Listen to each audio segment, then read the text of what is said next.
Why are so many dogs suffering from health issues? Actress Shari Nycole, who's helped save over 16,000 dogs through her foundation, says she's seeing more issues with dogs' joints, odors, and health than ever before. And after doing a ton of research, she feels there's one place we can look to support any dog's health: their food. So she decided to create something she could actually feel good about feeding her dogs. It's called Superfood Complete. Superfood Complete is made with over 30 of the healthiest ingredients on the planet, including several superfoods vital to your dog's health. Badlands Ranch also sponsors the Jason Debus Heigl Foundation, which has helped rescue thousands of dogs and place them in loving homes. Dogs across America are trying this food and experiencing amazing health benefits. Go to badlandsranch.com/save50 and order right now to get up to 50% off your regular price order with a 90-day money-back guarantee. If you want your dog to experience all these incredible things, go to badlandsranch.com/save50 today. People are driven by the search for better.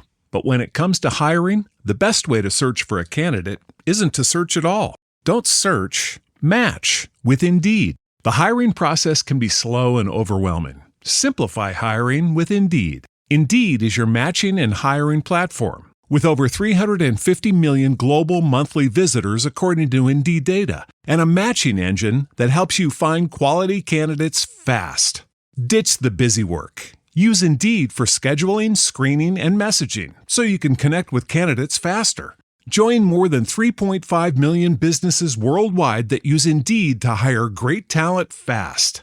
Listeners of this show will get a $75 sponsored job credit to get your jobs more visibility at Indeed.com/PODKATZ13. That's Indeed.com/PODKATZ13. Terms and conditions apply.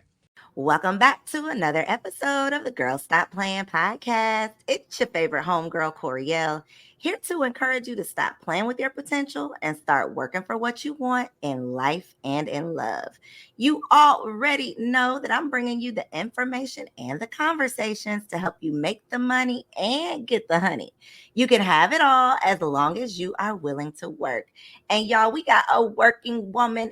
Well, she ain't in the studio. We're doing this virtual, but she's on the show. Nevertheless, we have Shari Nycole joining us I keep saying in the building. I think I just wanted us to be in person so bad that I'm just holding on to that. But we have Shari Nycole joining us on the show. Welcome to Girl Stop Playing. Thank you for having me. And we can both be in the building. That's fine. You're in your building. I'm in my building. And mind you, y'all, it's my fault. Okay. My schedule was so absolutely absurd. I wasn't able to physically be with you, but I'm so grateful for us to have this exchange. So thank you for having me. Of course. Listen, we're going to get it in. This conversation is going to give the people what they need, whether we are sitting on the couch together or not. I am confident that it's going to be some good girl talk. So for the people who are not familiar, we got to put some respect on your name. Okay. So Shari Nycole is an award-winning content creator, media personality, sports commentator, and producer. You are the host of the Just a Thought podcast, co-host of the 3 on 3 pod. And I know that there is just so much more that you do. So I want to give you an opportunity, first of all, to tell the people what it is that you want people to know about who you are in this season. Oh my goodness. I hate bragging on myself, talking about myself. So this is always awkward, but I think you really hit the nail on the head. You know, I'm in a place in my life where my brand is a lot more talent facing than it's been in years past. And I really owe that, to the pandemic. And I know it was a tough time for a lot of people, and for me too, but career wise, that was a time when God really gave me the capacity and the space to pivot. And so right now I'm having an amazing time also co-hosting the Willie Moore Jr. Show, obviously hosting and co-hosting on various podcasts that you mentioned. I do work a full-time job. I'm not going to say their name because I don't want people asking me for things. It is on my Instagram page, but I will tell you this. I am the host and producer of Black Women in Sports for this particular company. So I don't want to get in trouble with them. But again, check out my Instagram. It's sitting right there. But I'm having a great time. and really being able to function in more of the gifts that God has given me. I was behind the camera for a long time, not necessarily because I wanted to be, but because that's where I was for different reasons, different decisions that I had made or not. And now to be able to do both, it's a great feeling. So it's really great to be talent and producing. And I've done some documentaries in the past and want to continue to move in that respect. I'm a long form girl, so I love that. And just really want to see what the sports space has for me. I really, it went from dipping my toe back in to now I'm full fledged in the sports space. So just covering sports as much as possible. It's really, really good to be back. It really is. So pre-pandemic, that post-pandemic opened up like floodgates for you. What was the season immediately prior to? I was producing for Sister Circle Live, and we were in our third season. And the show, for all intents and purposes, was doing really well, ratings wise, and we all thought we were good to go. And the pandemic happened, and we were actually told that we were still good to go. And then a couple of days later, the show was canceled. And so I was producing. I was still very much fighting to be seen as talent. I went to school to be talent. I'm trained in that respect, talent and producing. So I always knew I had the capacity, and I built up the experience over the years. And I was just fighting. I really was in a fight to be able to be talent and producer. And so I was definitely discontent in some areas. I think creatively as a producer, I was flourishing. I was able to lead the charge on the Sister Camp series that we did for Sister Circle Live. And that was a big, big opportunity for me to just really stretch as a producer and an editor. And I had a great time doing it. But outside of that, I had a lot of miserable moments because I knew that wasn't all that I wanted. And I knew what I was capable of. And it was like, hey guys, you ever felt like you were hollering and screaming in a crowded room, but no one could hear you? That's really how I felt in that season. And the pandemic happened. And I remember sitting in my room, and in my mind, I'm like, yo, there's nowhere to go. There's no other job. Everything is shut down.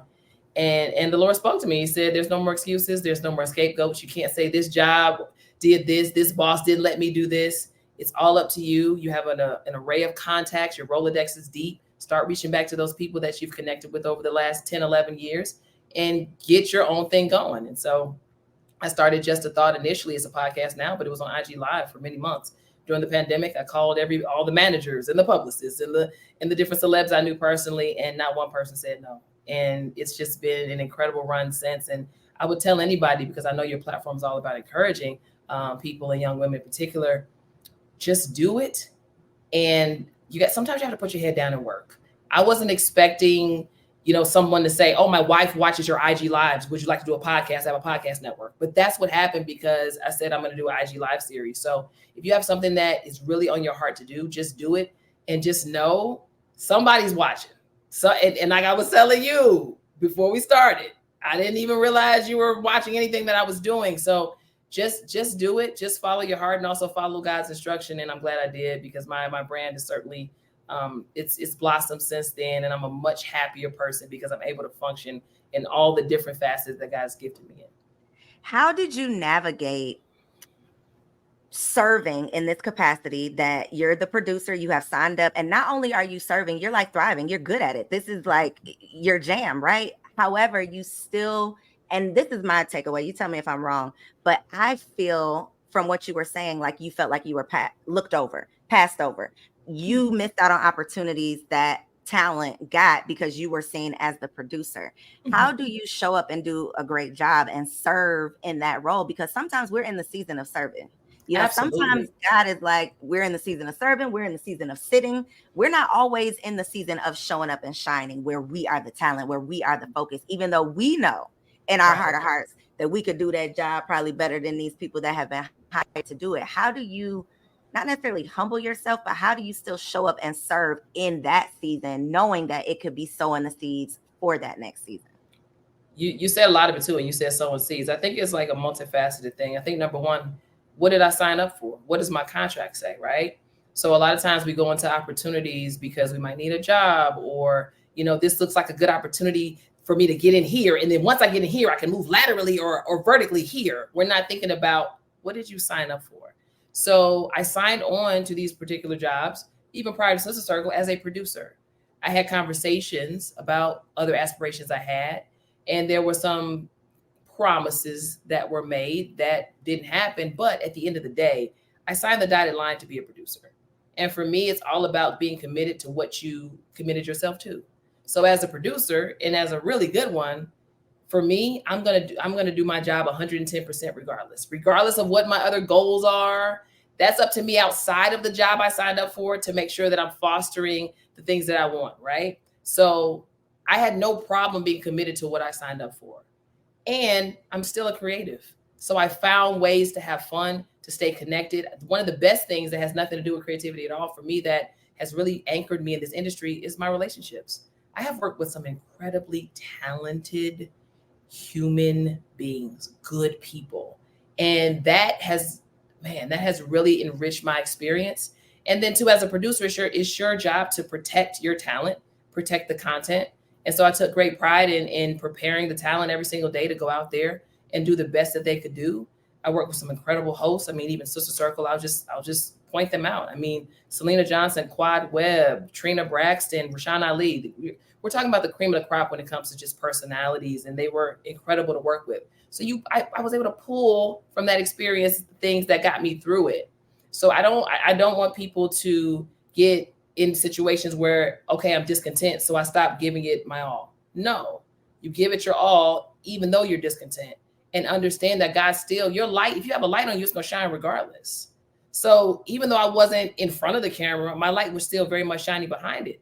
And that's why I'm able to call all these different people and do different things. Or I go to Essence Fest and I'm seeing all these people. It feels like a big family reunion because those seeds that I sowed were just as important. And so the more I move forward, the more I'm understanding, like, God had me back there because I had to sow those seeds. I had to sow into those relationships. I had to see how it's done. I got the cheat code. I got to watch these amazing women at Sister Circle, even prior to them, Roland Martin. I got to watch the talent up there in front of a live camera, have to make it happen 5 days a week. I learned so much. So for me to now be in front of the camera in any capacity, I feel so much more equipped because I was able to study from them and also serve them. I think that's such a good point, that we could let our feelings, our pride, a promise that somebody then made to us that we was banking on that didn't really, like, we could start taking things personally, internalizing things, doing a bad job at the job that we're being paid to do in such a way that it could ruin the chances of things that we actually want to do. So you being willing to, I mean, this is what you signed up for, this is what you're being paid for, but still you being willing to put those personal feelings or even your personal aspirations aside and show up and, serve, that is the foundation of these relationships that you've built. And so the fact that you were able to pick up the phone and get a yes, because it's one thing to pick up the phone, it's one thing to make a phone call, but for somebody to answer the phone, the answer and the follow through, that's big. That's big. And I would say too, like, I want people to understand, I was also very angry a lot. The angriest I probably ever been in my life was during my time at Sister Circle, because I was in that internal fight. It wasn't even personal to other people I was around, but inwardly there is a tussle that you have to move through when you know, okay, God has placed me here and I don't want to be here. Let's just keep it a buck. Sometimes God positions us where we don't want to be, and it's frustrating. It's angering. So I had to fight through that anger. And in a couple years after Sister Circle ended, God showed me how angry I was. And so now as I move forward, I never want to be that person again. I never want to be that upset, that angry, that consistently ever again. So for anybody that's somewhere right now where you don't want to be, I get it. And every day you're not going to feel the greatest, but try to pull perspective in and really evaluate why you may be there, because there is a reason, especially if you're working hard. I'm not talking about people that just showing up, oh, I got to go to this job. Oh, I got to do this. No, you coming in and you giving it 100% every day. Really, really try to, wherever you can fit perspective in, just plug it in. I know it's hard when you're frustrated, and when you're mad, it's hard. But if you can try to do that while you're in that particular sitting season, I like to call it, you're also sowing. So just try to keep that in mind. What would you say was your girl stop playing moment? Like that moment where it was like, okay, girl, you could be mad all you want to, but something's got to change. At some point, you got to take that madness and start moving. Like, what was that moment for you? I had two, actually, in my career. The first one was when I was at TV One and I was producing for News One Now. And I was so incredibly frustrated. I had just turned 30, and nobody really talks enough about the transitions and the changes that happen as a woman when you move into your 30s. And a lot of times you're moving different, but you don't communicate through that because you don't really have the language. So people are kind of watching you move or feel away, but there's no real understanding of why, especially men. They don't get it, and rightfully so. And so I was just really ready I felt like I had hit a ceiling. I was ready to move into a different phase in my career. Wanted to be talent, just keeping it honest. To some respect, I didn't want to host a show, obviously, but I was doing a lot of carpets, but all you saw was this, the mic in the hand. I'm like, yo, I want to be in front while I'm talking to these people. So little things like that. And I was so frustrated, and I had a conversation with one of my mentors, D'Angela Proctor, who is doing incredible things in the industry right now as a director and film producer.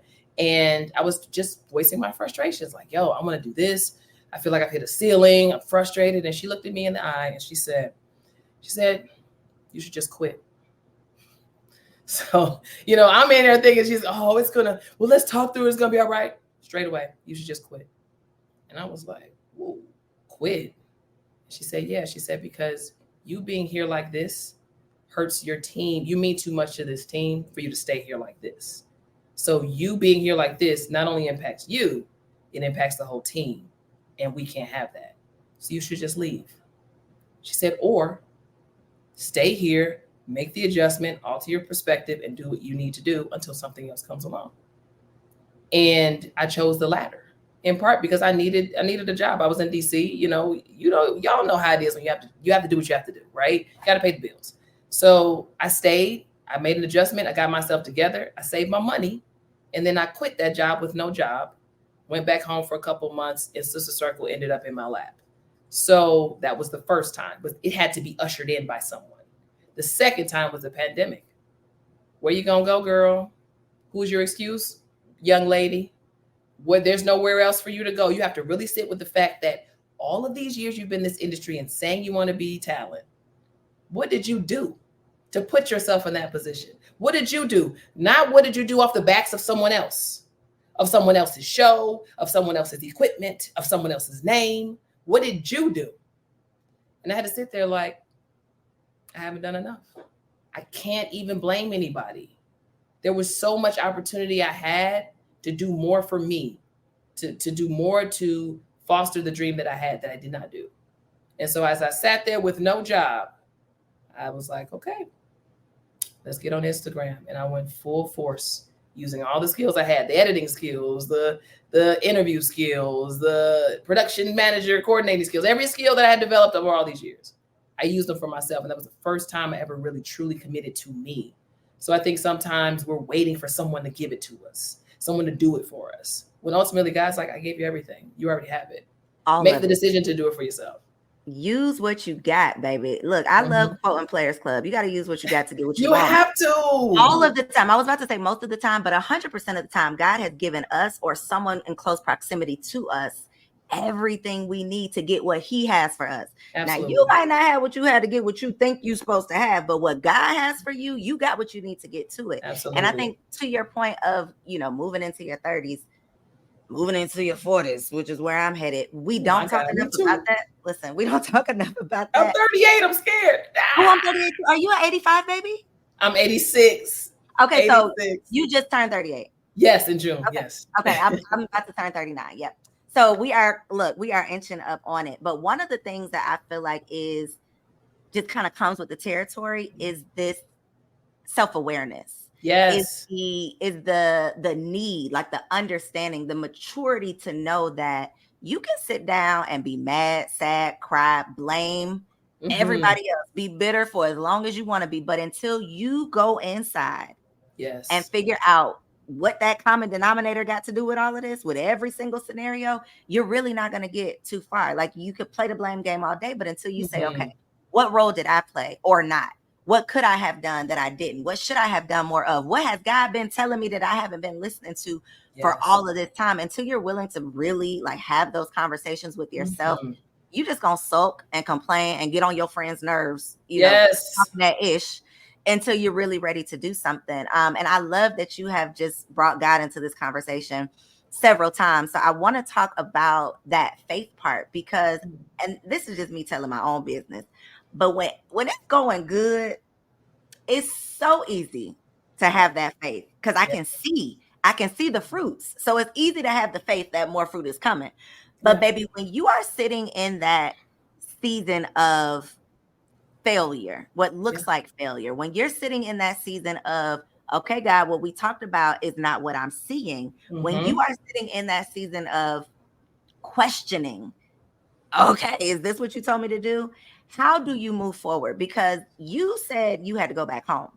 And I think right now, I want to bring that up because right now it's a lot of posts on social media. It's a lot of conversations around people literally packing up these luxury apartments, packing up these high-rise condos and heading back to their parents' house. No shame in your game, baby. That is a blessing if you can do it. But internally, I know there was some mental warfare that you were going through. Talk us through how you like talk yourself back into yourself.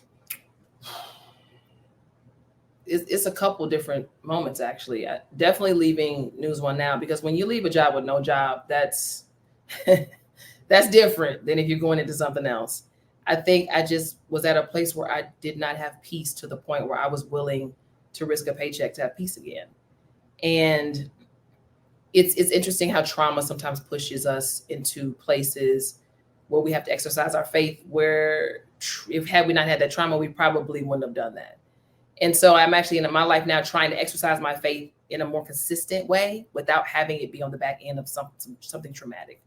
But that first time was hard. Egos are real. You know, when you're moving and grooving, especially as a single Black woman, and you're able to have this great job, air quotes, and live on your own, and you're in a big city and you look like you're the it girl. And then all of a sudden you're sitting there grappling with the reality that I'm back home with my parents and I'm grown. 30 years old, 31 years old. I'm not a kid, right? The perception is you leave the nest, you stay away. But again, to your point, when you said, for those who can do that, that's a blessing. So I had to really understand the blessing in having family where if I need to do that, I can. It was hard. It was a big blow to my ego. I had to get past that point. I had to get past what people would think. And interestingly enough, when I started to share what was going on, people were like, so proud of you. That's so great. Like, I admire that. So we don't really know what our storylines mean to other people. And I wasn't doing it for anyone else, but I just knew I didn't want to be in that situation anymore. So I was willing to risk the feeling of embarrassment or whatever the case may be to get in a place where I had more peace. So that was one of them. The other one was, this was 2021-ish, the tail end. I had a really, really, really tough, I had a friendship, a very close friend of mine. Our friendship ended. We're fine now. Thank God. Probably closer than we've ever been. But that season was very hard for me because, us girlfriends, when you have close friends like that, it's just different. Like it was like losing a sister. But it was a time and a season, it was about a year and some change, where God got me by myself. So sometimes our friends can be a distraction when we're so invested in what's going on. We're over here, we're over there, we're on the phone with all this stuff. And I was distracted in a way from him. And so when that friendship ended for that particular period of time, God got me by myself. I was with myself a lot. And in that time, I learned a lot about myself. Lord started speaking to me about the victimization piece. Let me tell you something. I was one of the most defensive people on planet Earth. Been there, been the victim, been the person to try to find something that made me feel this way. You did this to me. I'm gonna hold a grudge. I'm defensive. I'm a victim. All of that coming from a perfectionist type of perspective and being a former athlete and wanting to do everything perfect and right and performanceism and all these different things. And I started going to therapy. Like I started going consistently. And again, I got to a place where I was totally okay and excited about having the hard conversations. And that was something that I wasn't able to do before that, that bond was broken for that amount of time. And so looking back, my heart was broken, but at the same time, God was saying, yo, I need to get to your heart. Let me mend it back. I got that other situation. Y'all will be fine in 2 years. Y'all be fine. But right now I need your attention because I need you to be a certain woman in order for me to give you what I want to give you. So that was the second point. But it's interesting. You talk about getting back to myself. I didn't even know myself in a lot of ways. So I think I was introduced to Shari when I had that time by myself. And so when I came back into relationship with her and just other friends as well, I was calmer. I was an even better listener. I was okay with conflict and disagreement, and I was able to calmly talk through things. I wasn't holding and harboring stuff for days and weeks at a time instead of just communicating through in the moment. If something's going on, we talk about it. So those were my 2 moments. Again, both kind of coming off the back end of trauma, but this most recent one, I found myself. And I think that journey is perpetual. I don't think we ever just, I found myself forever. No, we change. We're about to be 40 soon. We're going to find ourselves again. I think it's being open to the evolution that we need to be most concerned with. And that comes with self-awareness. So my EQ, let me tell you something. I'm smart, but my EQ was low. Okay. The IQ was good. The EQ was in the garbage. But I can say now I'm much better in that area. And again, not just friendships, it extends to the reason why I think I've been single for so long. Not anymore, because it's hard out here. But in my 20s, bye girl. Had I gotten married, I'd been divorced in 2 weeks. It wouldn't work. As much as I wanted it, it wouldn't have worked. I wasn't mature enough. I just wasn't. So even getting into the dating conversation, because I've seen some interviews, I've, heard you mention, I'm a single woman. I saw your post, I think on Valentine's Day, where it's like, I'm ready to get my eggs cracked. That thing is so funny to me. But the pressures of, first of all, there's pressure, period. There's pressure as a woman in settling down, having babies, getting married. Yes. The pressure that is added on when you are a public personality, a public figure, people are in your business. They think they know your business. They think that they are, entitled to be a part of, that part of your story. And sometimes rightfully so, because once you give them a little bit, then they like, well, I need an update. Yeah. How do you navigate that space? Because baby, I have not had a real boyfriend in the social media times. Like my husband that I married, he was the only guy that I ever dated being like an Instagram personality. I don't know how I would navigate, like really getting to know somebody when you could just go online and know all of my business. How are you navigating that space? So kind of a multi question, but how are you navigating knowing your desire for partnerships, but then also being this public figure that people are in your business? I don't even know if I'm navigating at all. Like, I have been single for so long, I don't even know what's going on anymore. Like, you mentioned earlier in the show about, you're sitting around like, okay, God, this isn't what we talked about. What are we doing? I mean, I don't want to give up because that would be horrible, but I'm just like, what are we doing? Like, hurry up. I was having a conversation with my doctor. She's like, so what about kids? I'm like, yes, sis, I've been wanting kids. Yeah. She's like, well, let's just, let's have a consultation with a fertility specialist just so I know my options. It's not that anything's wrong, but it's like you want to be able to know what is possible and what is not. And that's something that just transparently I've been very nervous about. And after 35, I became more and more anxious and nervous about having children, just because I'm like, I know I work out all the time. I know I try to take the best care of myself, but what if I can't have them? It's dangerous. Having a child at any age is dangerous. So I don't know. I'm a very private person. I've always been that way when it comes to my personal life, especially dating, anything like that. Like, you got to be the one.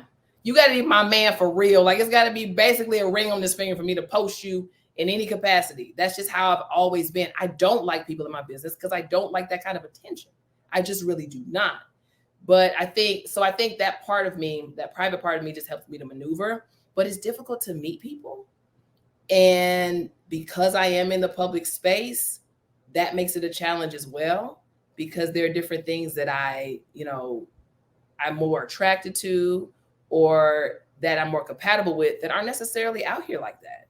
Definitely not on the mass level. So I think the frustration in that kind of is tough for me to move through. And I put more pressure on myself probably than anybody else. My family, they talk a little bit about, okay, what about him? what do what's going on? How's your dating life? It's almost like they tiptoe on it. Like they don't really like, girl, what's the problem? It's very, so what's going on? Anybody new? Like that. Both of my sisters are married. I'm the oldest of 3 girls. So it's just getting weird. All my other cousins are married. On my mom's side, I'm the only one left. So it's just it's getting strange now. And mind you, no shade to any woman who doesn't want to be married. No shade to any woman who doesn't want to have children. I get it, especially nowadays. For me, I've always had that desire. So I'm only speaking from the vantage point of a woman who's wanted that. And that's why I put the pressure on myself. If you don't want that and people are pressuring you, I'm sorry, because you deserve to live the life that you want to live. And my youngest sister didn't even want marriage. She didn't want to be married. She didn't want to have kids. The youngest one does not have children, but she's married. So you never know what can happen in your life. So I wouldn't say I'm maneuvering through it well. I don't like the online dating. I don't like it. My friends are trying to convince me otherwise. I was gonna say, that was not gonna be my next question. I'm not really sold on it. I would much rather, I'm just telling you, if I had the cheese right now, matchmaker, here's your money. Make it easier for me and the gentleman. Make it do the job, do the guesswork for me. Because too, it's a lot going on. Super busy. Online dating takes a real commitment of your time and your energy. And mind you, I personally don't like talking to a whole bunch of men at the same time. That's just not how I roll. Ladies that can do it, you have a roster, God bless you. I can only handle 2 at a time. That's pretty much my capacity because I give a lot to. And so the online dating has been, I have tried, okay, but I've been a little, lately I've been a little resistant. Have you taken a date offline? Have you met someone online met them online and then went on a date offline? Yes, but not on a dating site, on Instagram, which is interesting. Instagram has turned into so dating. People get the DMs, and I'm glad that that's been normalized because I feel like initially there was a stigma around it, like you met him on Instagram, y'all going to date. Now it's like, yo, he hopped in the DMs, we're going out. So I don't know, it's weird. I'm much more comfortable with Instagram. And 2, I think you can see more. Like some of these dating sites only allow you to post a certain amount of pictures and things like that. But you can really see how somebody moves. You can see their family. You see different things typically on Instagram. So Instagram has worked in a couple instances. I'm still single, fellas. So, y'all shoot your shot. Jump in the DMs. That's where you're going to find me. In the DMs. I have a resource for you too. So a gentleman named Jack Daniels, he has created. That is my big brother. I love Jack Daniels. Call your big brother. Please call your big brother. He tried, okay, to his credit. Okay. He tried. Okay. And it just didn't work out with a particular gentleman who is an amazing guy. It just he has launched an entire platform. I know. He told me. I'm very interested. I actually have to interview him about it. I am super interested. And mind you, I trust Jack. He's a good guy. I love his wife, Marshawn. Like they have a beautiful family.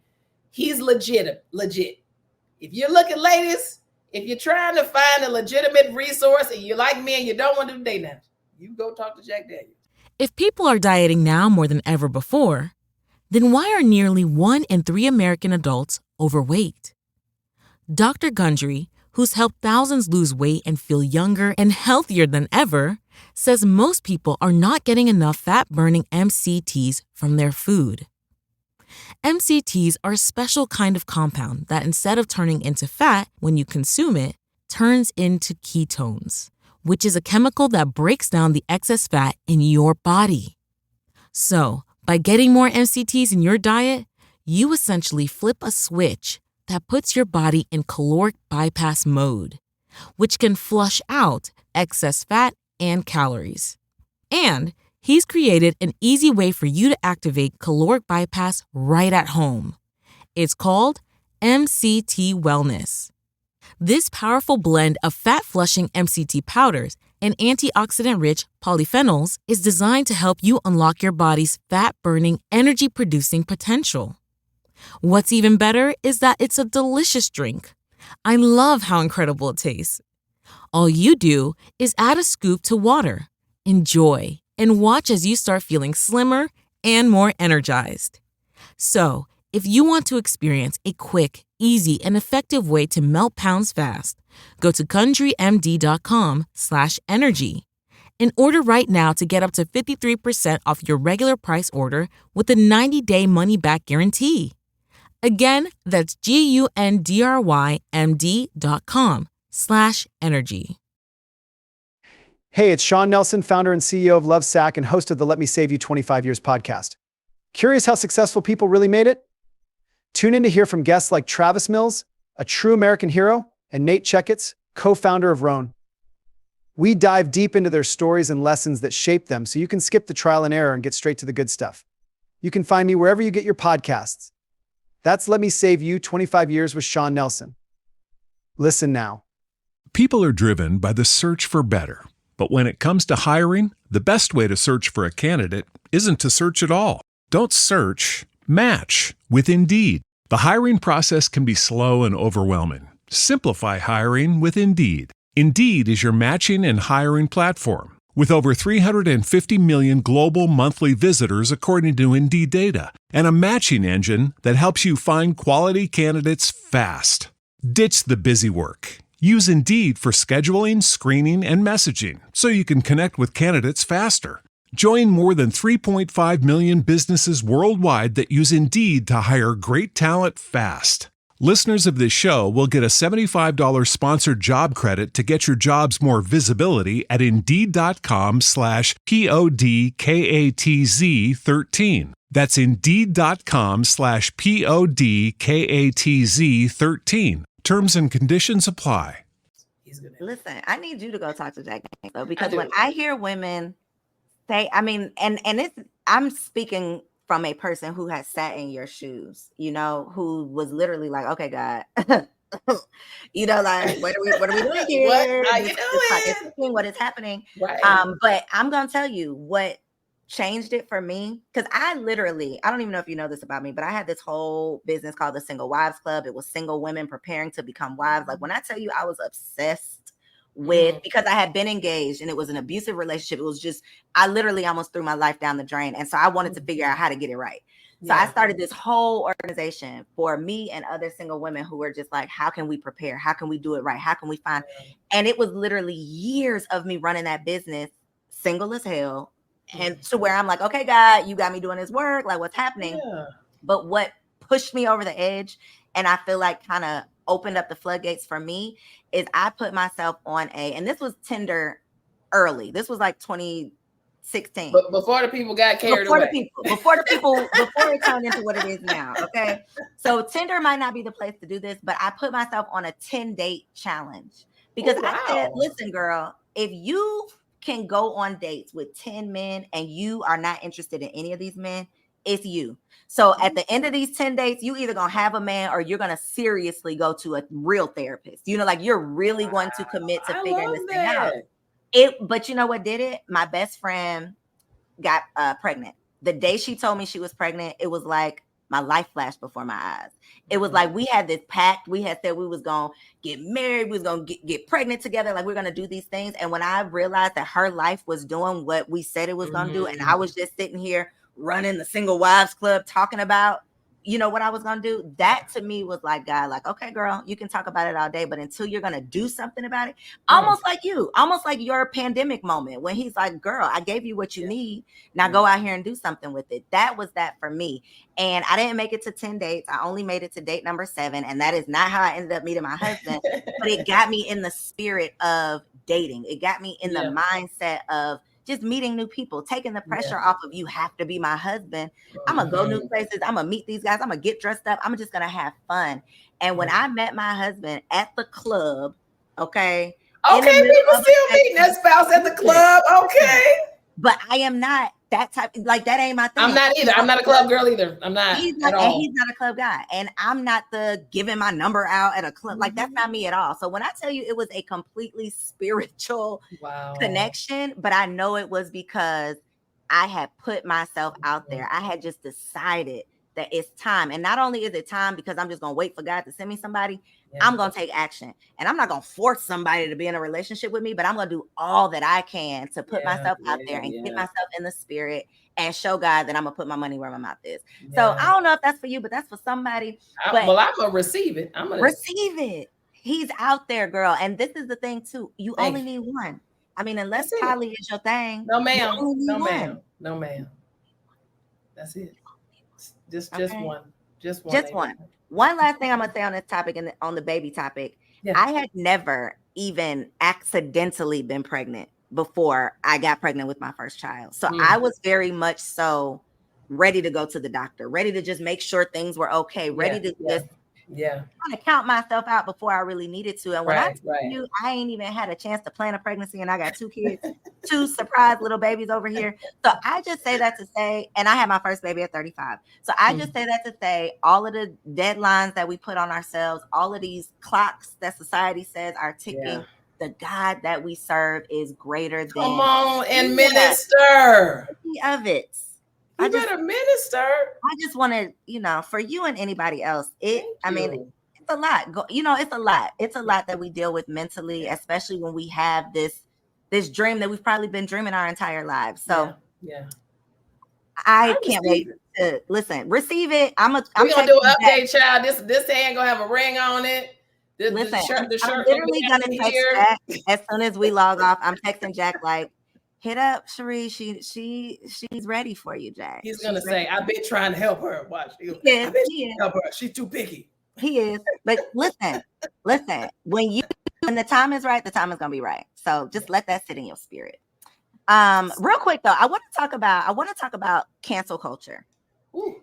Because I watched several of your interviews in preparation for this conversation, and I've definitely seen you have conversations that are not the popular conversations. Like I saw a COVID episode, talking about the vaccines and all of the things. That is definitely not a popular conversation. I saw you mentioning integration, and the impact that integration has had on, the Black community. I have definitely found myself in the past, not so much now, but afraid to really say what I think, because most of my opinions are not the popular opinion. How do you navigate being true to yourself, but then also like treading lightly because everything got to be politically correct? Yeah, that's a good question. I'll go sports and then I'll go everything else. Sports, I don't care. It's just something about when I cover sports, I'm going to say what I want to say. I really don't care if people, how you feel about it. And I think because I'm so confident in that area, I was an athlete and I believe I know what I'm talking about. Not to say I don't in other instances, but there's just a confidence about when I cover sports where I literally say what I want to say and it's over with and I move on. When it comes to everything else, I think, and I'm grateful for this, I think God has just graced me with the gift of communication, and not just in talking and listening, but also there's an empathy that I have for other people. So I'm constantly trying to consider, okay, if I have this conversation or if I say this, how can I not manipulate, but word it in a way that it's palpable for anybody to ingest it? So for me, it's about the phrasing and the wording of what I'm saying, more so sometimes than what I'm actually saying. And I think because it's a gentleness about my delivery that people, sometimes it doesn't even hit them hard enough where they realize, did you just say that? It's more like, wow, great question. Or wow, I love how you said that. It's probably part of my journalistic training just to try to be objective, because yes, I have an opinion as most people do, but I do try to stay in the middle as much as possible. But I also love my people. I love Black people. And there's things going on in our community that need to be discussed. And I think there's a way to have those discussions in a healthy way. Also, who I talk to is important as well, because some people aren't equipped or mature enough to have certain conversations. So I don't have them with them. But people that are, I try to take advantage of those opportunities and have some of those more, I don't even want to call it taboo, but just kind of outside of the norm kind of conversations. But I get what you're saying. And I think for me, it's definitely a consideration and something I think about all the time, even when I'm commenting on other people's things. Like sometimes I don't comment because I'm like, oh, here we go.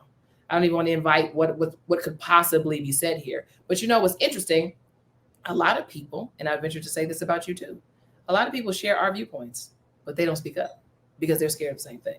They will text my phone like, girl, Yep. They're very relieved that somebody spoke up and out for them. But a lot of people get killed in the comments. Yep. And they'll hit you. They'll text you. They email you. They'll call. They'll DM you. Everything. Thank you so much for speaking up, speaking out. They ain't saying nothing. So I think God has just gifted us with the opportunity to be able to be that voice. And part of me just relies on and believes in his protection because he gave me the platform and he gave you the platform. And he knows we're going to be responsible with it. So I don't think I'm reckless in my communication, but I know when I have conversations about racier things, I just believe God is there's protection for me because he's graced me to be able to have the conversation in the first place. But it's not lost on me. And cancel culture gets on my nerves. And it's led by people that often have a low emotional intelligence, that often are defensive, and a lot of the things that I described I used to be, and who also are ill-informed on a lot of levels. And so that's the part that's unsettling to me. Many of the people that are driving the culture don't even have a pulse on the realities that we're living in, but they can determine who we don't follow anymore, who we don't talk to anymore, who we don't talk about anymore. It speaks to a larger, more disgusting issue that obviously we don't have time to unpack, but I absolutely think about it. I absolutely do. But there's a part of me that's like, I know how to talk. So let's talk our way through this. And sports, have at it. I don't care. And you can send me hate mail. We had conversations on 303 Pod about Caitlin Clark for a month. You should have seen some of the tweets and the DMs and all the crazy stuff people said about me, to my co-hosts, about them. We laughed. I'm on the list for like it's like a top 10 race baiter list. It's full of Black journalists, and I made it. I was so excited. I was like, oh my God, I made the list. Thanks, guys. Like, how do you not let those things get to you though? Because I can laugh a lot of things off, but it be just that one little thing that I'm like, I got to clap back before I block you. Yeah. How are you mature enough to not do that? I do the same thing. I just did it to somebody today. The man was talking about how I looked because I made a comment on something on ESPN on their page. He was commenting about how I looked, and then I was like, well, you look like a serial killer. And then I blocked him. It's real simple. Like, and there's some people too. I do the follower quota. If you have less than like 2,000 followers, I typically never respond to you unless you have said something that is just so bananas and egregious. I have to respond, but I do have a quota. And then some people are just, like you said, block them right away. So it's not really maturity like that. You know, some people I do respond to, and some stuff is really just funny to me because people are that crazy. Like, you're that crazy to really believe that and say it and tweet it and whatever. That's funny. I'm laughing at you. But yes, I go back and forth with certain people if I feel like it. Absolutely. Okay. And another thing I do, because I'm a wordsmith, I write it like it's with words I know they're probably not going to understand. I get them together and I read them really eloquently, and they never respond because what are you going to say? I don't even get it. What'd you say? Exactly. So okay. I'm not that mature. Okay, good. Make me feel a little better, sis. Because I'll be like, We're in the same boat, sis. We're in the same boat. You really tried it saying that. Like, sometimes you gotta get them. Sometimes you gotta get them. And I do be going to look at people's pages, like, yeah. But I gotta grow up. No, you don't. No, you don't. Because you're a human. I do it too. I'm like, oh, what they say? Oh, 500 followers. No. Oh, what they say? 1,500. Nah, I'm not gonna talk to you. Or sometimes I say, you know what?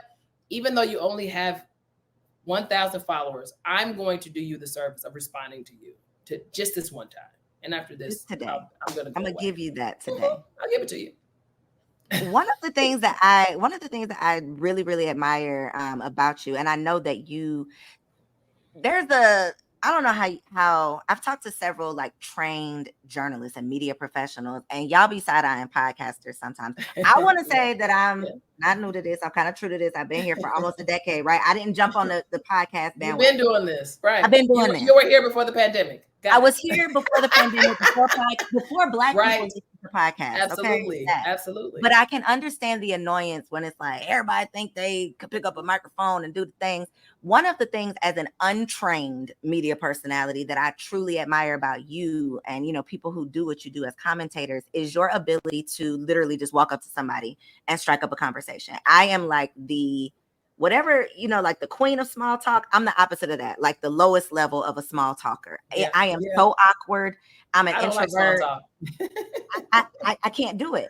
How do you literally walk up to any random celebrity? I mean, you could see anybody on the red carpet. Like, what's going through your mind before you put that microphone to someone's mouth?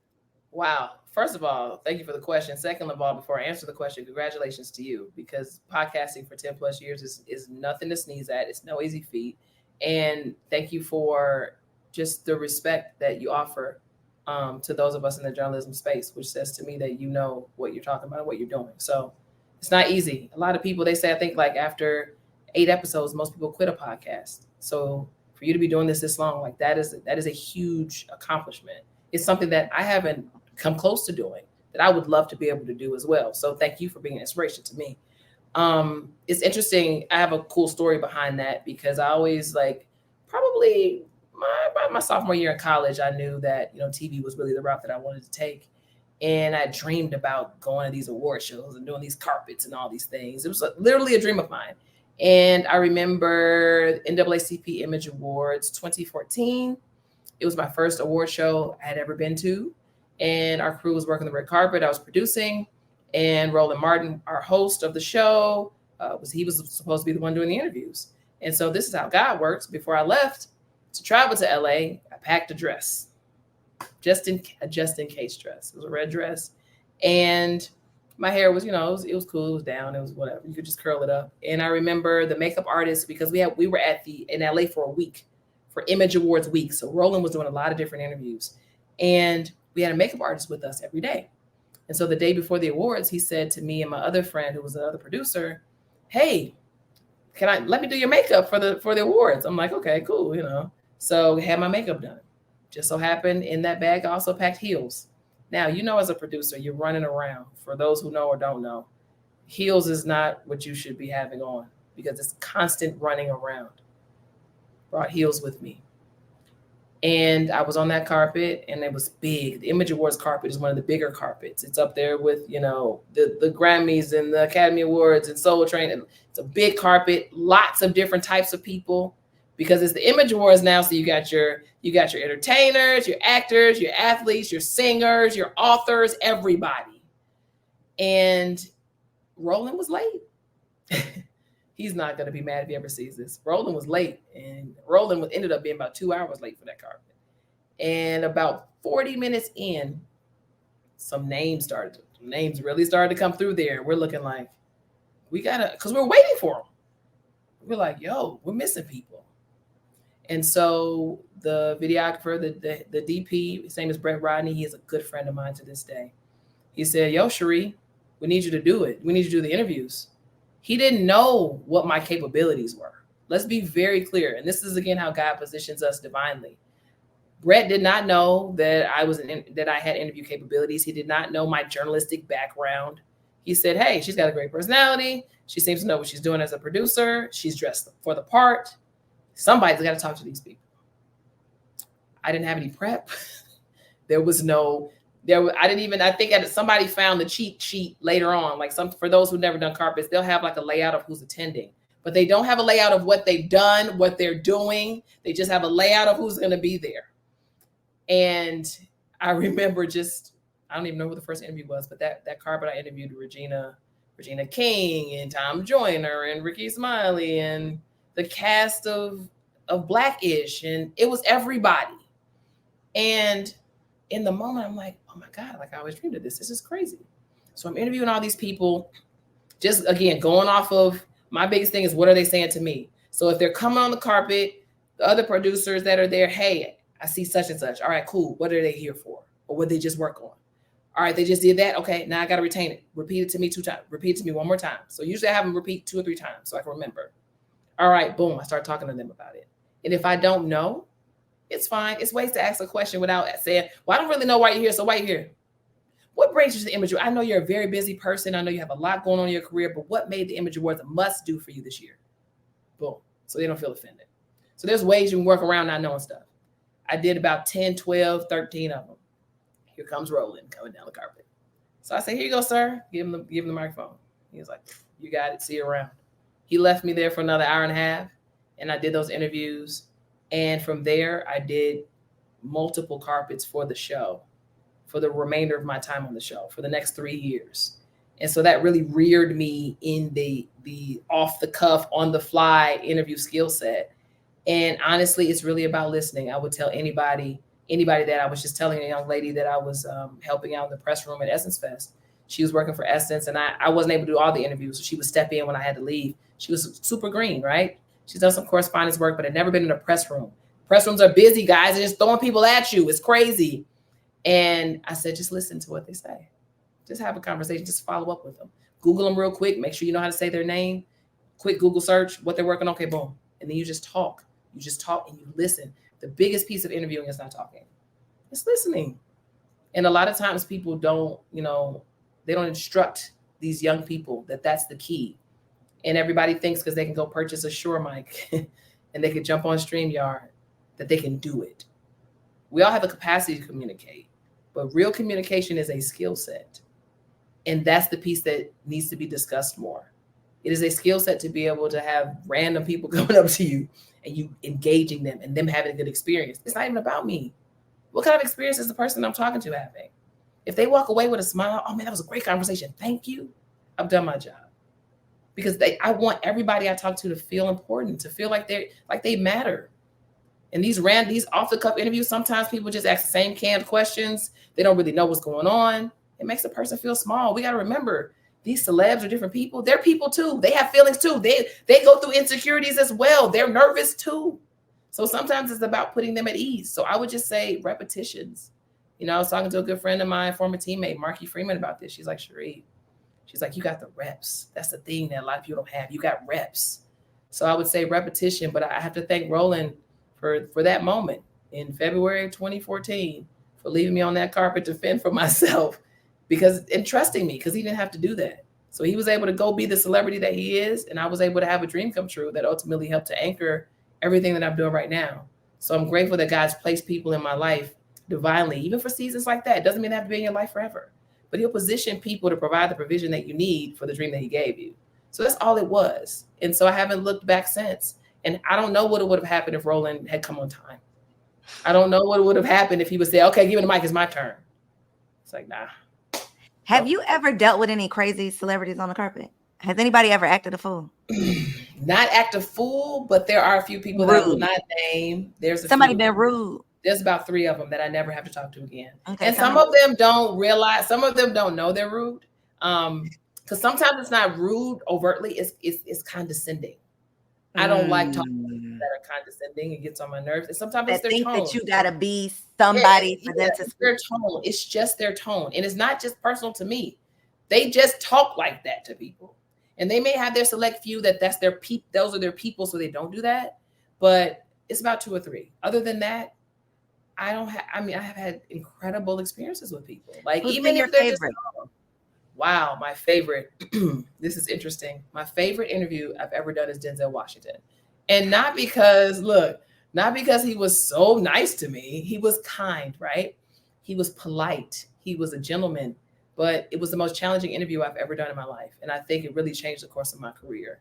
I think he saw a young, excited, young black girl, black young lady who thought she had it in the bag. So by the time I got to Denzel, I had 2 years in at News One Now. So I knew my interview skills, I had it together. So I had a plan for him.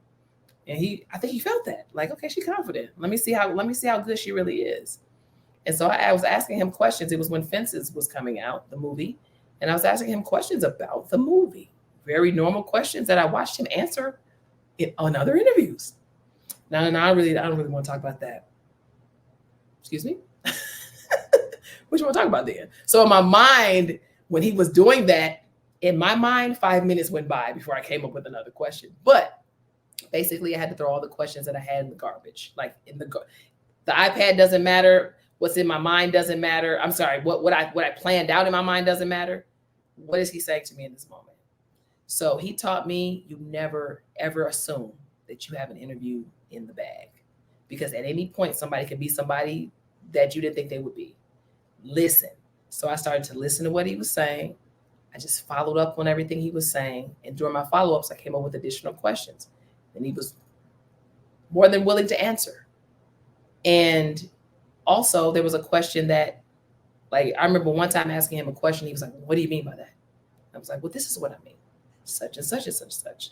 So then there was a boldness and a courageousness I had to exhibit to get him to answer a question. So I think I really, to this day, if I ever saw him again, I would just want to tell him thank you. Because I really think I was in boot camp with him. But he was kind about it. He wasn't mean. He wasn't rude. He was just super, super straight away and like almost elusive. Like, I'm not gonna show her my cards. If she decides she wants to see what's going on, she wants to see my cards, fine, but I'm not gonna show them to her. And one of the quotes that he said to me ended up going viral. And I'm talking mad viral. And nobody ever saw it. Like, nobody ever knew it was me. A lot of my friends knew, different people that followed me, but I wasn't in the shot. Because remember, I'm behind the camera. Remember now. So we're talking millions and millions and millions and millions and millions of people saw this. Had my face been in that, I could have who knows what would happen to my career, and not regretting it because there's nothing, you wouldn't have seen me anyway, because that was my job on the show, producing behind the camera. You can't be in front. But that interview was my most favorite. And man, he changed my career. Like, I just remember I was a better interviewer after that. Much better interviewer after that. I love that he saw a teachable moment. Yeah. Is what he saw the potential in you, because if there was no potential, he would have answered those little basic questions and went on about his business. But he wanted more for you than you even knew that you were capable of. He pushed me. He did not know me.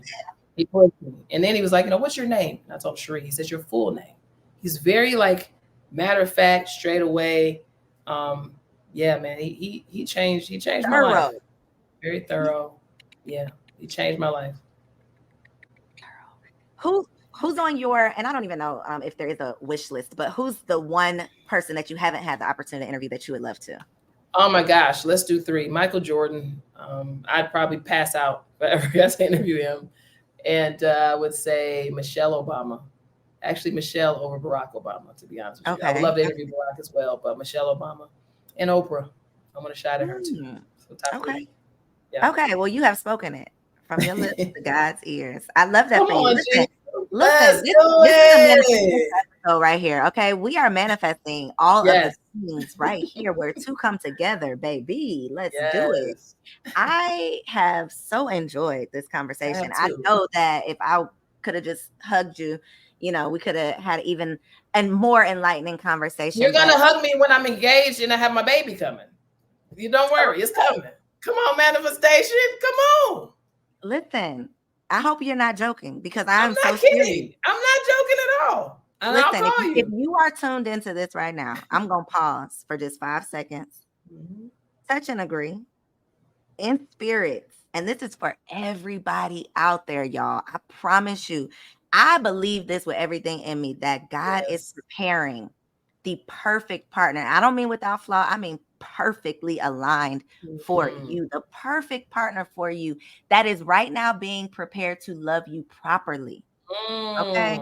I believe that with everything in me. And I just want to speak that over anybody who is feeling any type of doubt, anybody who is wrapped up in any fear, anybody who is comparing themselves to what they think somebody else got. Baby, trust me when I say the God that we serve did not forget about you.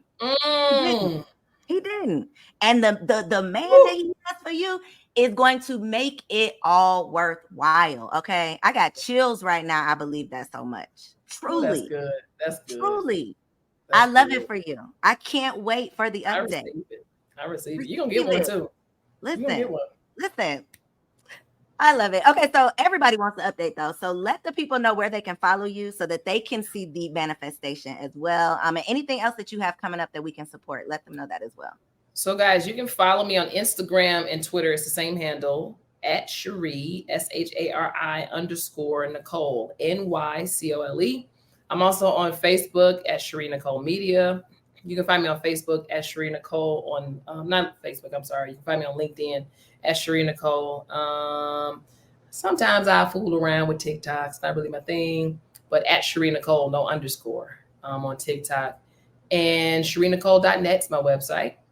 And I do have a masterclass that, admittedly I've been procrastinating on completing just because my life has been a bit hectic, but I do intend to get that out this fall. Really excited just about passing knowledge to our next generation of incredible on-camera personalities, producers, leaders, hosts.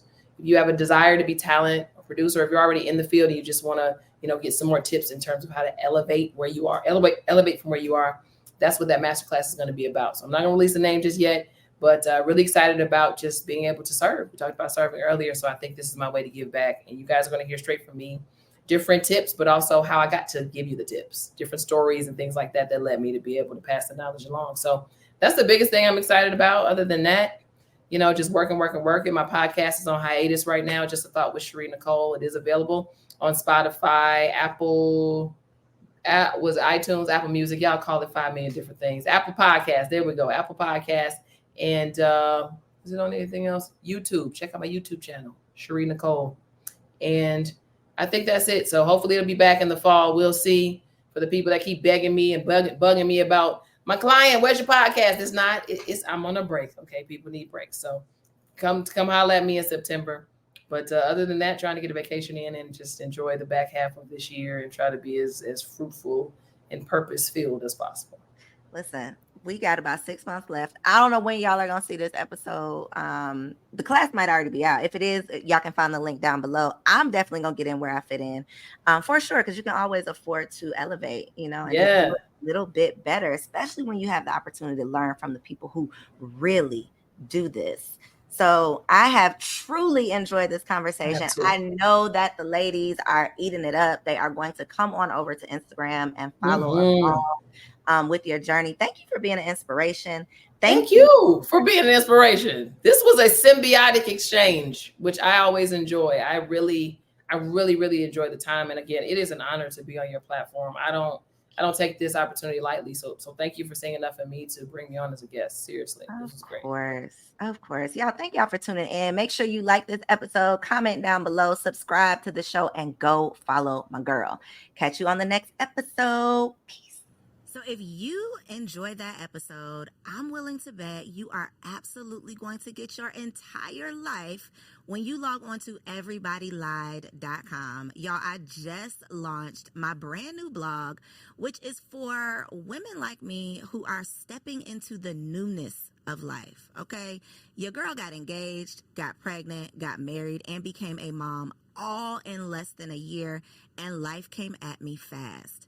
As life was life, and I realized that a lot of the things that I had been led to believe were a lie. Survey says that was a lie. And so I am sharing all of my lessons learned and what I have discovered to be the truth, along with some resources on my new blog, everybodylied.com. Come on over if you are a woman who is experiencing the newness of life. I'll see you there.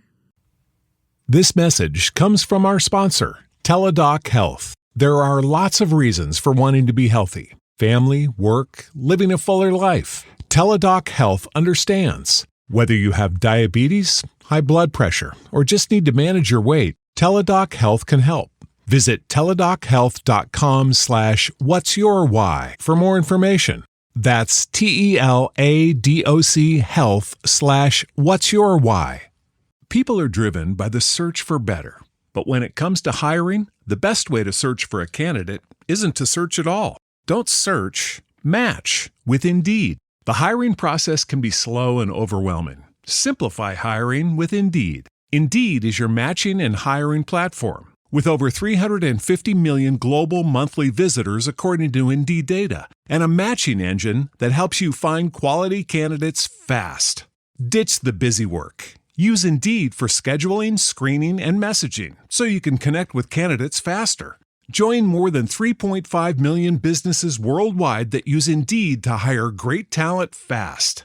Listeners of this show will get a $75 sponsored job credit to get your jobs more visibility at Indeed.com/PODKATZ13. That's Indeed.com/PODKATZ13. Terms and conditions apply.